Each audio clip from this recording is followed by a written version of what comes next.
इतर कुठल्याही समाजावर अन्याय न करता हे आरक्षण आम्ही देणार आहोत। त्यासाठी सगळ्या प्रक्रिया ज्या आहेत त्या काम त्याच्यावर सुरू आहे आणि म्हणून मनोज जरांगे पाटील यांना देखील माझं आव्हान आहे, विनंती आहे की आपण थोडा वेळ यामध्ये सरकारला दिला पाहिजे। सरकारचं काम जे तुम्ही कुणबी दाखल्याचं जी मागणी केली, जस्टिस शिंदे अतिशय चांगल्या प्रकारचं काम करतात, त्यांनी त्याच्यातून आउटकम आपल्याला दाखवलेला आहे। त्यामुळे त्यांनी देखील मनोज जरांगे पाटील यांनी स्वतःची काळजी घेतली पाहिजे। त्यांच्याही काळजीची आम्हाला तब्येतीची चिंता आहे। त्यांनी वैद्यकीय उपचार घेतले पाहिजे, पाणी घेतलं पाहिजे, त्यांनी हॉस्पिटलची जी काही ट्रीटमेंट आहे ती घेतली पाहिजे, कारण शेवटी कुठेही आम्हाला सरकारला देखील त्यांची चिंता आहे। मजलिस शेख गोंडी न्यूज़ में आप सभी का स्वागत है। जिस तरह आपको पता है मैं सुनील तटकरे साहब जो एनसीपी के प्रदेश अध्यक्ष हैं वो थाना में आए थे और उनसे मिलने के लिए मराठा आरक्षण के जो लोग हैं उन्होंने अपने हक और इंसाफ के लिए कल उनसे बातचीत की। ये वीडियो में आपको हमने पहले भी बताया है, जो अगर आप हमारी पुरानी कल की वीडियो देखोगे, और इसमें क्या बातचीत हुई और इस पर एक बड़ा कदम आज मुख्यमंत्री एकनाथ शिंदे जी ने लिया है। तो इस वीडियो में एंड तक बने रहिए और आपको दिखाते हैं किस तरह से इन्होंने कल सुनील तटकरे साहब की काफ़िला जो गाड़ियाँ आ रही थी उनके सामने काला झंडा दिखाकर इनका निषेध किया था। और उसके बाद राष्ट्रवादी कांग्रेस पार्टी की जो फ्लावर वैली ऑफिस में सुनील तटकरे साहब से मुलाकात करी और उसके दूसरे दिन आज के दिन एक बड़ा फैसला महाराष्ट्र के मुख्यमंत्री एकनाथ शिंदे साहब ने इस पर एक बड़ा फैसला लिया है। और क्या कहा इस प्रेस कॉन्फ्रेंस के माध्यम से हम आपको बताने की कोशिश करेंगे। तो वीडियो में एंड तक बने रहिए और ऐसे ही तमाम वीडियोज़ अपडेट्स के लिए देखते रहिए गोंडी न्यूज़। आपकी जानकारी हमारी जिम्मेदारी।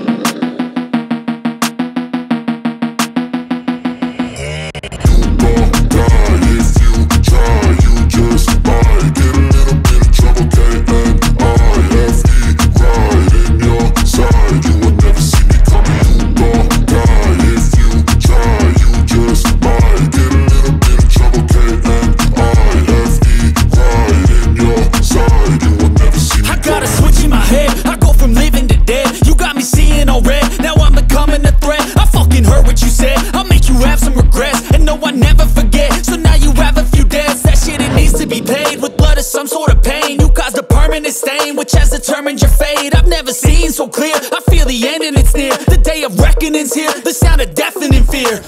You gon' die if you try, you just might get a little bit of trouble, K-N-I-F-E, right in your side. You will never see me coming, you gon' die.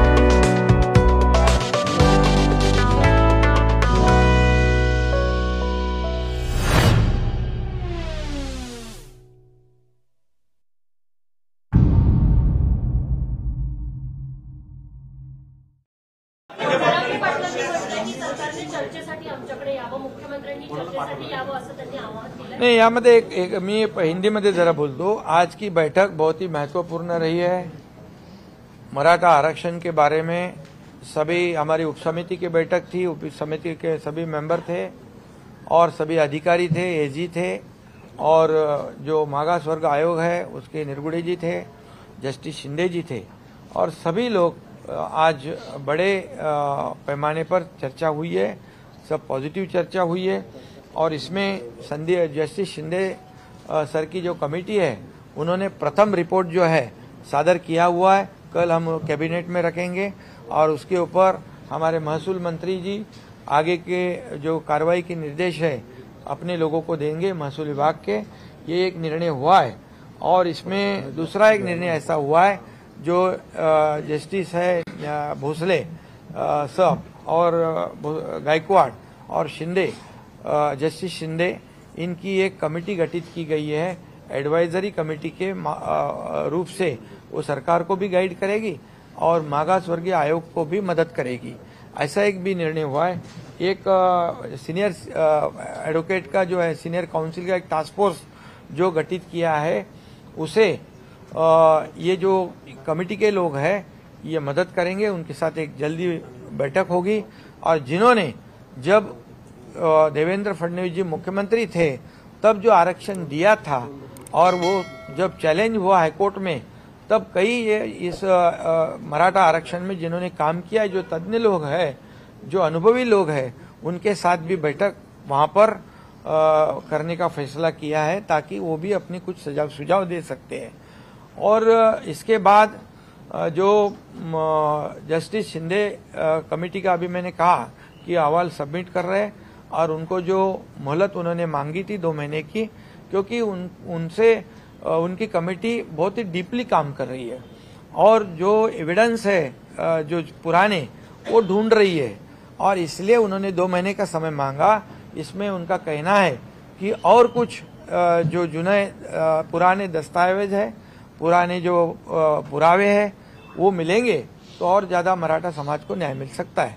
इसलिए उनको कहा कि 2 महीने दिए हैं, लेकिन जल्द से जल्द अपना अंतिम अहवाल भी वो सादर करे, ऐसी विनती उनसे हमने की है। ये एक तरफा हुआ है। उन्होंने 1,70,00,000 लोगों के कागजात देखे हैं, उसमें से 11,530 पुरानी जो नोंद है, पुराने जो उनके एविडेंस है वो मिले हैं उसमें, जिससे मराठा समाज को निश्चित रूप से फायदा हो जाएगा।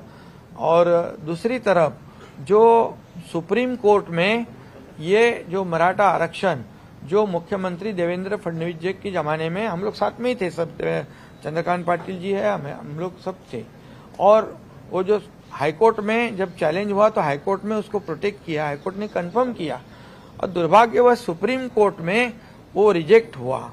अभी वहां पर जो हुआ है, जो त्रुटियां है, जो खामियां सुप्रीम कोर्ट ने निकाली है, उसके ऊपर काम कर रहे हैं। और जो मराठा समाज बैकवर्ड कैसे है, ये जो एम्पिरिकल डेटा जो है वो कलेक्ट करने का काम शुरू है। जो बैकवर्ड कमीशन है, निरगुडे जी है, उसकी कमेटी काम करेगी। और दूसरी बात, जो ये जो कमेटी हमने गठित की है, justice Bhosale, justice Gaikwad, justice Shinde, ये कमेटी जो है सरकार को भी मार्गदर्शन करेगी मराठा आरक्षण के मुद्दे पर, और इनको भी जो बैकवर्ड कमीशन है उनको भी मदद करेगी, ऐसा ये तय हुआ है। और निश्चित रूप से मैं ये कहूंगा कि जो सुप्रीम कोर्ट में जो आरक्षण रिजेक्ट हुआ है इसके भी कई कारण है, लेकिन आज मैं इस राजनीतिक मुद्दे को दोहराना नहीं चाहता हूं, लेकिन वो पिछले सरकार का फेल्यूर है, इतना तो मैं जरूर कहूंगा। और वहां पर जो त्रुटियां खामियां है वो जो है उसको कैसे करेक्ट किया जाए, इसके लिए क्यूरेटिव पिटीशन में जब हमें सुप्रीम कोर्ट मौका देगा तो वो जो एविडेंस है, जो मराठा समाज कैसे सोशली और एजुकेशनली बैकवर्ड है, ये साबित करने का काम हमारी ये तज्ञ जो सीनियर काउंसिल है और ये बाकी लोग जो हैं अभी जो मैंने नाम लिए हैं वो मदद करेगी।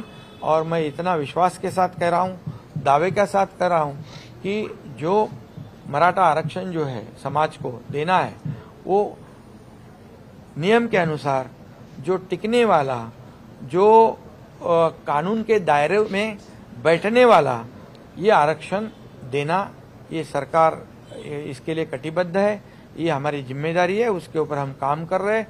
ये मैंने पहले भी कहा है और आज भी कह रहा हूँ सरकार के माध्यम से कि सरकार पूरी तरह इस मराठा समाज को आरक्षण देने में पूरी तरह गंभीरता से काम कर रही है। इसलिए मेरा अनुरोध है, जो मनोज जरांगे पाटिल और उनकी जो टीम है उससे भी अनुरोध है कि हमें भी उनके तबीयत की, उनके आरोग्य की चिंता है। उन्होंने ये जो अनशन है इसे हमें सरकार को थोड़ा समय देना चाहिए। सरकार को अगर समय देते हैं तो निश्चित रूप से इसमें से बहुत ही बड़ा एक निर्णय लोगों को मिल सकता है, ऐसी उम्मीद हमने रखी है।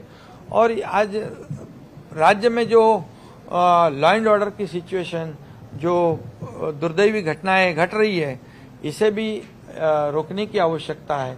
मराठा समाज के पिछले जब मोर्चे निकले थे, पिछले समय जब आरक्षण दिया था तो 58 मोर्चे निकले थे, लाखों लोग रास्ते पे आए थे, लेकिन बहुत ही डिसिप्लिन देखा गया और उसमें पूरे देश ने उसकी नोंद ली और पूरे देश ने एक महसूस किया कि मराठा समाज एक शिस्तबद्ध पद्धति से एक शिस्तप्रिय समाज है।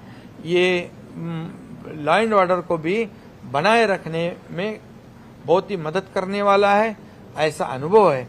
और इसलिए अभी जो कुछ घटनाएं हो रही है इसका भी विचार मराठा समाज के लोगों ने करना चाहिए, क्योंकि ये इसके वजह से आंदोलन को क्या कहते हैं, एक दूसरी दिशा में ये आंदोलन जा रहा है।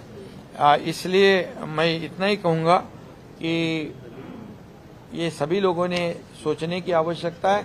सरकार अगर कुछ निगेटिव होती तो ऐसा करना हम समझ सकते थे, उचित था, लेकिन सरकार पूरी तरह से गंभीरता से इसमें काम कर रही है और हम लोग किसी को भी इस मामले में, मराठी में मैं कहूंगा की कोणाची फसवणूक, कुठल्याही समाजाची फसवणूक आम्ही करणार नाही।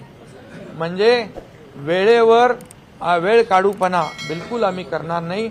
जे देणार ते टिकाऊ आणि नियमात बसणार आम्ही देणार आहोत। त्यामुळे मराठा समाजाने देखील त्यावर विश्वास ठेवला पाहिजे, टोकाचं पाऊल उचलू नये, अशा प्रकारची भूमिका जे आज चालू आहे। आज मराठा समाजातले नेते मराठा समाजाला आंदोलन देण्यासाठी प्रयत्न करतायत, परंतु त्यांनाच गावबंदी सारखे याला सामोरं जावं लागतंय आणि अशा प्रकारचं हे राज्याच्या हिताचं नाही।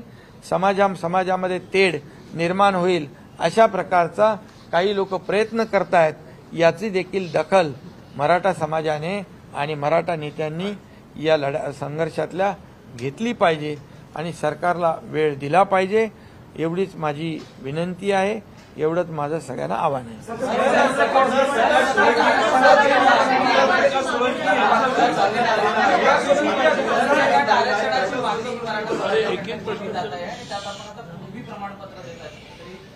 नाही, हे बघा, ज्यांना हे कुणबी प्रमाणपत्र देण्याचं ज्यांच्या जुन्या नोंदी आहेत हे 67 पासून सुरू आहे। 2004ला त्याचा GR पण निघालाय, पुन्हा GR निघालेले आहे। तर हे पूर्वीपासून 67 पासून तो नियम झालेला आहे। नवीन नियम तो किंवा नवीन निर्णय आपण घेतला नाही। या मराठवाड्यातल्या लोकांना कुणबी दाखला पाहिजे आणि तो मिळायला अडचण होती, म्हणून ती आपण कमिटी नेमली आणि ती कमिटी चांगलं काम करते।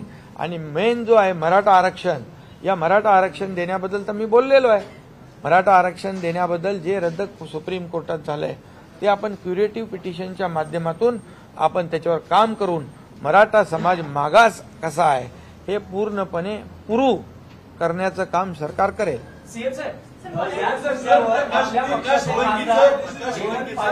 मराठा आरक्षणाच्या मुद्द्यावर आपल्या पक्षाचे खासदार हेमंत पाटील यांनी राजीनामा दिला।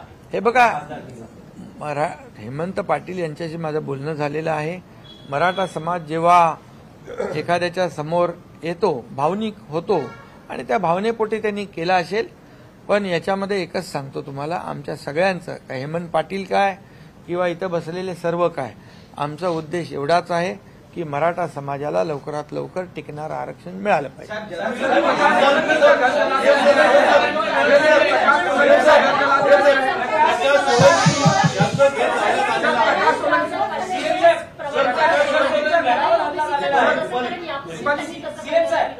हे बघा, हा कुणबी प्रमाणपत्र देण्याचा निर्णय आता आपण घेतलेला नाही, हा 1967 पासून आहे।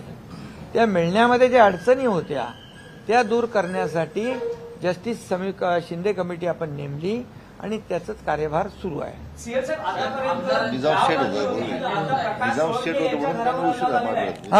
आणि ते मराठवाडा माहित आहे निजामशाही होती तिकडे आणि त्यामुळे त्या पुरा मराठवाड्याची त्यांच्या घरावर हल्ला झालेला आहे, गाड्यांची जाळपोळ त्यांच्या घरात नाही. म्हणून मी एवढंच सांगतो की हे आंदोलन भरकटत चाललेलं आहे, दुसऱ्या दिशेला चाललेलं आहे. याचा विचार मनोज जरांगे पाटील, त्यांची टीम आणि सकल मराठा समाजाने घेणं गरजेचं आहे. या आंदोलनामध्ये किंबहुना या मराठा समाजाला आरक्षण मिळवून देण्याच्या ज्या प्रक्रियेमध्ये जे नेते आहेत त्यांनाही देखील विचार करण्याची वेळ आहे की हे आंदोलन जे हिंसक का होत आहे, कारण याच्या मागे कोण आहे आणि हे आत्महत्येचं प्रमाण, आत्महत्या का होत आहेत, याच्या मागे कोण आहे याचा विचार मराठा समाजातल्या नेत्यांनी केला पाहिजे. आणि अशा प्रकारची गावबंदी, जे नेते हे मराठा समाजाला आरक्षण मिळालं पाहिजे अशा भावनेतून काम करतायत, त्यांना जर आपण गावबंदी करू लागलो, आपापसामध्ये जर याच्यामध्ये मतभेद होऊ लागले, आपापसात संघर्ष होऊ लागला तर याला गालबोट लागेल. आणि मराठा समाजाची जी सहानुभूती आहे, मराठा समाजाबद्दल जे एक शिस्तीचं एक जगाने देशाने सगळं पाहिलेलं आहे त्याला गालबोट लागेल. आणि जी सहानुभूती आज मराठा समाजाच्या पाठीशी आहे, अशा प्रकारामुळे लोकांच्या मनामध्ये एक वेगळा म्हणजे त्याच्यामध्ये निर्णय म्हणजे एक सहानुभूती देखील कमी होऊ शकते. आणि म्हणून या मराठा समाजाचे जे मोर्चे निघाले, जी आंदोलनं झाली आतापर्यंत शांततेने झालेली आहेत, आता याला गालबोट लावण्याचं काम हे कोण करतंय याचा विचार देखील आंदोलनकर्त्यांनी केला पाहिजे.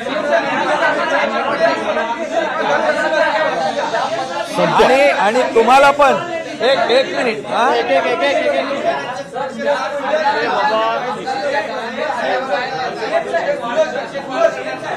काय करणार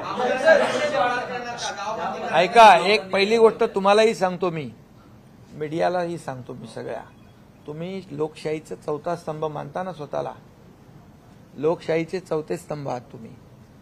आणि माझी तुम्हालाही विनंती आहे, तुम्ही देखील एक समाजाचा भाग आहात, तुमच्या माध्यमातून देखील आम्ही जे आज निर्णय घेतले, आज जे निर्णय घेणार आहोत, किंबहुना जे निर्णय घेतले, आज मराठा समाजाला आम्ही काय काय देतोय ते जाहिरातीच्या माध्यमातून उपसमितीने केलं होतं. काय किती आपण त्यांना मराठा समाजाला आरक्षण मिळेपर्यंत जे आपण दिलेलं आहे, तुम्हाला मी सांगतो, आम्ही देण्याची भूमिका आमची प्रामाणिक आहे. मी मुख्यमंत्री झाल्यानंतर जवळपास 4000 लोकांना, अधिसंख्य पदांच्या लोकांना, जे सुप्रीम कोर्टाने आरक्षण रद्द केल्यानंतर मधल्या ज्या पिरियडमध्ये ज्यांच्या सिलेक्शन झालं होतं, अपॉइंटमेंट मिळाली नव्हती, त्यांना नोकऱ्या देण्याचं धाडस या एकनाथ शिंदेने केलं. तेव्हा सगळे घाबरत होते, असं होईल तसं होईल, पण ते आज नोकऱ्या करतायत.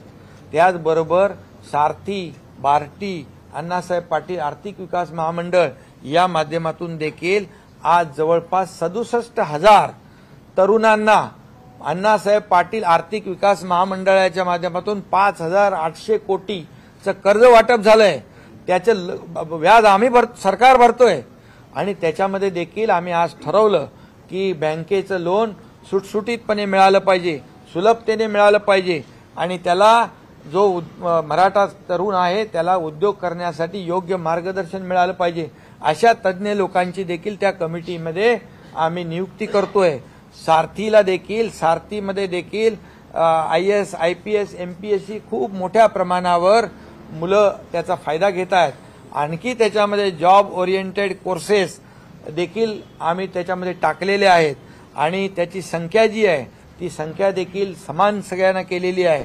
आणि त्याचबरोबर आम्ही हॉस्टेलचं भाडं देखील आपण वाढवलं ना, 6,000 पर मंथ, 6,000 पर मंथ, 10 महिन्याचे 60,000, 10 महिन्याचे 60,000 तेही वाढ केले. म्हणजे ज्या माध्यमातून मराठा समाजाला, इतर समाजाला, ओबीसीला ज्या सवलती मिळत आहेत त्या सवलती मिळाल्या पाहिजे, यावर देखील कटाक्षाने आमचं सरकार काम करतंय. त्याच्यामध्ये कुठेही निधी कमी पडणार नाही. आणि त्याच्यात आणखी जे काही अधिकच त्यांनी सजेशन द्यावं आंदोलनकर्त्यांनी, त्याचा देखील आम्ही विचार करून त्याचा अंतर्भाव करू. म्हणजे मराठा समाजाला आरक्षण मिळेपर्यंत हक्काचं हे देखील आम्ही त्याच्यावर देखील प्रभावीपणे अंमलबजावणी करतोय। जे फायदे जे आहेत त्याच्यात आणखी काय करता येईल तेही आम्ही करू। पण तुम्हाला देखील माझी विनंती आहे की समाजामध्ये काही अशा घटना घडतात त्याला आपण देखील माध्यमाच्या माध्यमातून किती वेळा प्रसिद्धी द्यायची। शेवटी राज्यामध्ये शांतता सुव्यवस्था राखण्याची जबाबदारी सरकारची जशी आहे, नागरिकांची जशी आहे, तशी तुमच्या मीडियाची पण आहे। तुमच्या मीडियानी पण याची दखल घेतली पाहिजे। तुम्ही ज्या माध्यमातून लोक शांततेचा मार्ग स्वीकारतील अशा प्रकारच्या देखील बातम्या तुम्ही आणि ही वस्तुस्थिती तुम्ही लोकांसमोर मांडली पाहिजे। आम्ही खोटं बोलणार नाही, खोटं काम करणार नाही, लोकांना बिलकुल फसवणार नाही। जे आम्ही करू ते एकदम फुलप्रूफ करू, टिकणारं करू आणि कायद्याच्या चौकटीमध्ये बसणारं करू हा विश्वास आम्हाला आहे। आणि या विश्वासाच्या जोरावरच आम्ही जाहीरपणे सांगितलेलं आहे आणि सरकार पूर्णपणे आज या मराठा समाजाच्या आरक्षण देण्याच्या पाठीशी आहे। काही इतर समाजाला कुठलाही धग न लागता, इतर समाजावर अन्याय न करता हे शक्य आहे आणि म्हणून ते आम्ही बोलतोय। त्यामुळे तुम्ही देखील मी बोललो त्याचा अर्थ वेगळा काढू नका, परंतु या राज्यात शांतता सुव्यवस्था राखेल।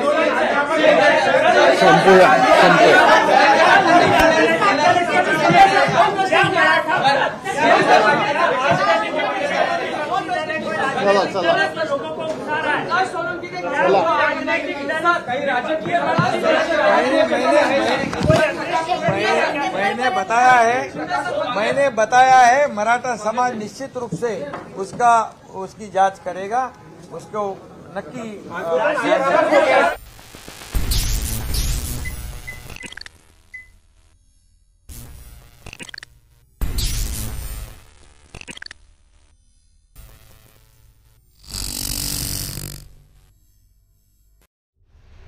ऐसे ही तमाम वीडियोस और अपडेट्स के लिए देखते रहिए गोंडवी न्यूज़। आपकी जानकारी हमारी जिम्मेदारी।